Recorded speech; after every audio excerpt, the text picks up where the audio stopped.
ನಮಸ್ಕಾರ ಸ್ನೇಹಿತರೆ, ಶಶಿಪ್ರೀತ್ ಭಕ್ತಿಯಾತ್ರೆ ಚಾನಲ್ಗೆ ಆತ್ಮೀಯವಾದ ಸ್ವಾಗತ.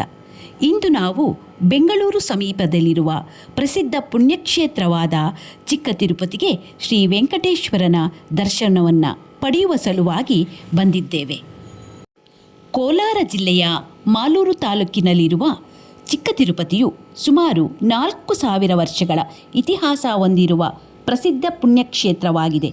ಇದು ಬೆಂಗಳೂರಿನಿಂದ 45 ಕಿಲೋಮೀಟರ್ ದೂರದಲ್ಲಿದೆ. ಹಾಗೆ ಮಾಲೂರಿನಿಂದ 15 ಕಿಲೋಮೀಟರ್ ದೂರದಲ್ಲಿದೆ.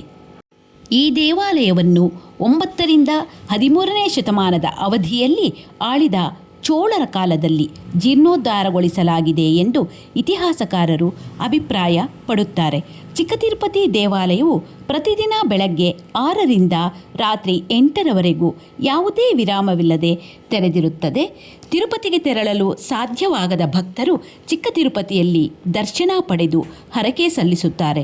ಮಕ್ಕಳ ಮುಂಡನ ವಿಶೇಷ ಸೇವೆಗಳು ಮತ್ತು ಅನ್ನದಾನದ ವ್ಯವಸ್ಥೆ ಇದೆ. ದೈನಂದಿನ ವೇಳಾಪಟ್ಟಿಯಲ್ಲಿ ಬೆಳಗ್ಗೆ 8 ಗಂಟೆಗೆ ಉಷತ್ಕಾಲ ಪೂಜೆ, 10 ಗಂಟೆಗೆ ಕಲಸಂಧಿ ಪೂಜೆ, ಸಂಜೆ 5 ಗಂಟೆಗೆ ಸಾಯರಕ್ಷ ಪೂಜೆ ಹಾಗೂ ಸಂಜೆ 7 ಗಂಟೆಗೆ ಅರ್ಧಜಾಮ ಪೂಜೆ ಎಂಬುದಾಗಿ ಇರುತ್ತದೆ. ನಾವು ಸಂಜೆ 6:30 ವೇಳೆಗೆ ಅರ್ಧಜಾಮ ಪೂಜೆಯನ್ನು ನೋಡುವ ಸಲುವಾಗಿ ಬಂದಿರುತ್ತೇವೆ. ಚಿಕ್ಕ ತಿರುಪತಿ ದೇವಾಲಯಕ್ಕೆ ಆಗಮಿಸಿದ ಭಕ್ತರನ್ನು ಮೊದಲು ಸ್ವಾಗತಿಸುವುದು ಈ ಪವಿತ್ರವಾದ ದ್ವಾರ. ಈ ದ್ವಾರದ ಮೂಲಕ ಭಕ್ತರನ್ನು ಲೋಕದ ಗದ್ದಲದಿಂದ ದೂರವಿಟ್ಟು ಆಧ್ಯಾತ್ಮಿಕ ಶಾಂತಿಯತ್ತ ಕರೆದೊಯ್ಯುವ ಸಂಕೇತವೇ ಇದಾಗಿದೆ. ಬನ್ನಿ ಸ್ನೇಹಿತರೆ, ನಾವು ಸಹ ಈ ಪವಿತ್ರವಾದ ದ್ವಾರದ ಮೂಲಕ ಪ್ರವೇಶಿಸಿ ವೆಂಕಟರಮಣ ಸ್ವಾಮಿಯ ದಿವ್ಯ ದರ್ಶನವನ್ನು ಪಡೆಯೋಣ. ದೇವಾಲಯಕ್ಕೆ ಆಗಮಿಸುವ ಭಕ್ತರನ್ನು ಈ ಭವ್ಯವಾದ ರಾಜಗೋಪುರವು ಸ್ವಾಗತಿಸುತ್ತದೆ. ಗೋಪುರದ ಮೇಲೆ ದೇವದೇವತೆಗಳ, ಋಷಿ ಮುನಿಗಳ ಹಾಗೂ ಪೌರಾಣಿಕ ಕಥೆಗಳ ಸುಂದರ ವಾಸ್ತುಶಿಲ್ಪಗಳನ್ನು ಕಾಣಬಹುದು. ದೇವಾಲಯವು ದ್ರಾವಿಡ ಶೈಲಿಯ ವಾಸ್ತುಶಿಲ್ಪದಿಂದ ನಿರ್ಮಾಣಗೊಂಡಿದೆ. ದೇವಾಲಯದ ಮುಂಭಾಗದಲ್ಲಿ ಕಾಣುವ ಗರುಡಗಂಬವು ವೈಷ್ಣವ ದೇವಾಲಯಗಳಲ್ಲಿ ವಿಶೇಷವಾದ ಸ್ಥಾನವನ್ನು ಪಡೆದುಕೊಂಡಿದೆ. ಭಗವಾನ್ ವಿಷ್ಣುವಿನ ವಾಹನವಾಗಿರುವ ಗರುಡನು ಭಕ್ತಿ, ಶಕ್ತಿ ಮತ್ತು ನಿಷ್ಠೆಯ ಪ್ರತೀಕವಾಗಿದ್ದಾನೆ. ದೇವಾಲಯದ ಒಳಾಂಗಣಕ್ಕೆ ಕಾಲಿಟ್ಟ ತಕ್ಷಣ ಭಕ್ತಿಭಾವ ಮತ್ತು ದೈವಿಕ ಶಕ್ತಿಯ ಅನುಭವವಾಗುತ್ತದೆ. ದೇವಾಲಯವು ಅರ್ಧಜಾಮ ಪೂಜೆಯ ಬೆಳಕಿನ ಅಲಂಕಾರದಿಂದ ಕಂಗೊಳಿಸುತ್ತಿದೆ. ದೇವಾಲಯದ ಆವರಣದಲ್ಲಿ ಮೊಳಗುವ ನಾದಸ್ವರವನ್ನು ಹಿಂದೂ ದೇವಾಲಯಗಳ ಮಂಗಳವಾದ್ಯವೆಂದು ಪರಿಗಣಿಸಲಾಗುತ್ತದೆ. ಪೂಜೆಯ ವೇಳೆ ನಾದಸ್ವರದ ರಾಗಗಳು ದೇವಾಲಯದ ವಾತಾವರಣವನ್ನು ಭಕ್ತಿಮಯವಾಗಿಸುತ್ತದೆ. ದೇವಾಲಯದ ಸುತ್ತಲೂ ಬೆಳೆದಿರುವ ಹಸಿರು ಮರಗಿಡಗಳು ಪ್ರಕೃತಿಯ ಆಹ್ಲಾದಕರ ವಾತಾವರಣವನ್ನು ಉಂಟುಮಾಡುತ್ತದೆ. ಸ್ವಾಮಿಯ ಸನ್ನಿಧಿಯ ಎದುರಿನ ಧ್ವಜಸ್ತಂಭವು ಭಕ್ತಿ ಮತ್ತು ನಂಬಿಕೆಯ ಸಂಕೇತವಾಗಿದೆ. ದೇವಾಲಯದ ಒಳಭಾಗದಲ್ಲಿರುವ ಅಂತರ್ಗೋಪುರದ ಸುತ್ತಲೂ ಸುಂದರವಾದ ಶಿಲ್ಪಕಲೆ, ಪೌರಾಣಿಕ ಚಿತ್ರಣಗಳು, ದೇವತಾ ರೂಪಗಳನ್ನು ಕಾಣಬಹುದು. ಗೋಪುರದ ಸುತ್ತಲಿನ ಪ್ರಾಕಾರದಲ್ಲಿ ಭಕ್ತರು ಪ್ರದಕ್ಷಿಣೆ ಮಾಡುವುದರ ಮೂಲಕ ಸ್ವಾಮಿಯ ಕೃಪೆಯನ್ನು ಕೋರುತ್ತಾರೆ. ಪೂಜೆಯ ಸಮಯದಲ್ಲಿ ಮಹಾದ್ವಾರದ ಬಾಗಿಲುಗಳನ್ನು ಮುಚ್ಚಲಾಗುತ್ತದೆ.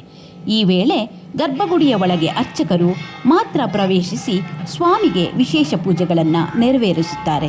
ನೈವೇದ್ಯ ಸಮರ್ಪಣೆ, ಮಂತ್ರೋಚ್ಚಾರಣೆ, ವೇದ ಪಾರಾಯಣ, ದೀಪಾರಾಧನೆ ನಡೆಯುತ್ತದೆ. ದಿನಪೂರ್ತಿ ಭಕ್ತರಿಗೆ ದರ್ಶನ ನೀಡಿದ ಸ್ವಾಮಿಗೆ ರಾತ್ರಿ ವಿಶ್ರಾಂತಿಗೆ ಮುನ್ನ ಈ ಸೇವೆಯನ್ನು ಮಾಡುತ್ತಾರೆ. ಪೂಜೆ ಪೂರ್ಣಗೊಂಡ ನಂತರ ಮಹಾದ್ವಾರ ತೆಗೆಯುತ್ತದೆ.